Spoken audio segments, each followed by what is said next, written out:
Banner लावलो, हे मोठेपणा इकडल्या तिकडल्या गोष्टी आहेत. वसंतराव नाईक वरील विद्यार्थी सगळे निघाले ग्रामपंचायतकडे. रॅलीमध्ये सभा घेऊन आम्ही पण निघालो मजा जयघोष करत भारत माता की जय. काकाश्रींनी बी काही नारे लावले आणि निघालो आम्ही ग्रामपंचायत. मग आलो आम्ही ग्रामपंचायतमध्ये. खूप छानसं असं भारताचं आमच्या गावचं ग्रामपंचायत आणि इथे ध्वजारोहणाचा कार्यक्रम खूप छान झाला. कार्यक्रम झाल्यानंतर सगळे निघाले आपापल्या शाळेमध्ये. ही आहे आमच्या गावची पब्लिक. त्या मुलांचा काही लेझिम प्रोग्राम होता. घरी गेलो मग नंतर आम्ही गाडी काढली आणि निघालो गावाकडे. बस स्टॉपवर लागली होती तर मग गेलो आम्ही नाश्ता करायला आणि नाश्त्यात घेतला आम्ही वडा आणि आलू बोंडा. आमच्या मित्राने घेतले गरम गरम भजे. मग पहा कसे खाऊन राहिले. मग निघालो आम्ही गावातल्या जिल्हा परिषद शाळेवर सांस्कृतिक कार्यक्रम होता ते बघण्यासाठी. पोरगं तर लयच खुश दिसून राहिलेलं, टाळ्या वाजून राहिले. आम्ही टाळ्या वाजवल्या की पब्लिक पण तिकडे टाळी वाजवायची. बस झालं रे. इथं आल्यानंतर जुन्या आठवणी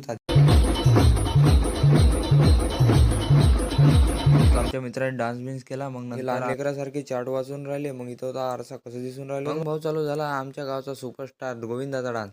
मग अशा प्रकारे झाला भाई आमचा दिवस.